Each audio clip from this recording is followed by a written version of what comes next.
नमस्ते अनि स्वागत छ मेरो नेपाली सादा रेसिपीमा। आजको रेसिपीमा मैले चिनी र चामलको पिठोबाट अनरसा बनाउने तरिका सिकाउँदै छु।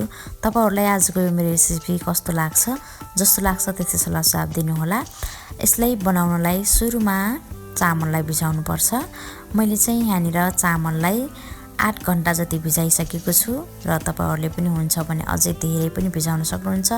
पछिल्लो दिन बनाउनु छ भने अघिल्लो दिन रातभरि पनि भिजाउन सक्नुहुन्छ।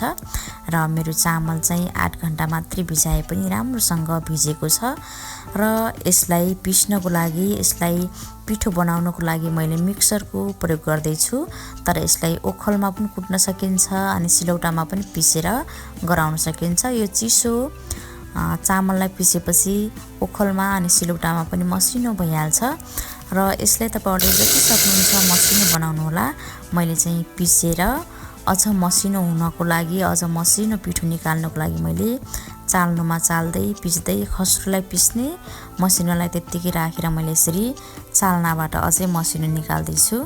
र मैले मसिनो बनाइसके। अब चिनी र पिठोलाई मिक्स गर्नको लागि मैले यहाँनिर एउटा डेक्चीमा 8 कप पिठो राखे र यहाँनिर 3 कप चिनी राख्दै छु। मैले 8 कप पिठोमा 3 कप चिनी मिक्स गर्दै छु र मैले चिनीलाई पनि ढुलो बनाउँदै छु। तपाईहरुले चाहिँ चिनीलाई त्यत्तिकै युज गर्न पनि सक्नुहुन्छ, तर यो चिनीलाई पनि ढुलो गराएर मिक्स गरेपछि एकदमै राम्रो हुन्छ। त्यसैले र अनरसा तपाईहरुले काँटेदार अनरसा चाहनुहुन्छ भने खस्रो चिनीलाई नै प्रयोग गर्न सक्नुहुन्छ। र यहाँनिर अब मैले चिनी र पिठोलाई एकदमै राम्रोसँग मिक्स गर्दै छु। यसलाई कुनै पनि पानी राख्नु पर्दैन मुस्नलाई, कुनै पनि केही राख्नु पर्दैन। यत्तिकै चिनी अनि पिठोलाई नै मिक्स गर्दा गर्दै यसको डो बन्ने गर्छ। हेर्न सक्नुहुन्छ तपाईहरुले। र तपाईहरुले अझ यो डो बन्दैन कि जस्तो लाग्छ भने थोरै 1 चम्चा जति घिउ पनि राख्न सक्नुहुन्छ। तर मैले चाहिँ घिउ प्रयोग गरेन, त्यत्तिकै बनाउँदै छु, त्यत्तिकै पनि बन्छ। र अनरसाको पिठो राम्रो बनिसक्यो। अब मैले सानो सानो आफूले कत्रो सेप दिने हो त्यही अनुसारको पिठो डल्ला बनाउँदै यसलाई सेप दिँदै छु। यसरी राम्रोसँग बनाउने। र यसलाई बनाउने बेला पिठो हातमा लाग्छ कि जस्तो लाग्छ, चप्किन्छ कि जस्तो लाग्छ भने तपाईहरुले तेलको सहायताबाट बनाउन सक्नुहुन्छ, तेललाई हातमा लगाउँदै। र मैले यहाँनिर अब यही पिर्कामा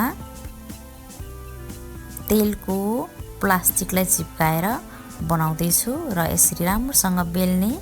अनि अब यो चाहिँ पकाउन रेडी भइसक्यो। अब यतिको भएपछि मैले ग्यासलाई एकदमै सानो गरेर अन गरेर प्यानमा पकाउँदै छु। र यो तपाईहरुले सेतो सेतो पनि निकाल्न सक्नुहुन्छ, तर मलाई अनरसा रातो रातो गरेर पाकेको चाहिँ खाना एकदमै राम्रो लाग्छ। त्यसैले मैले यसरी बनाउँदै छु।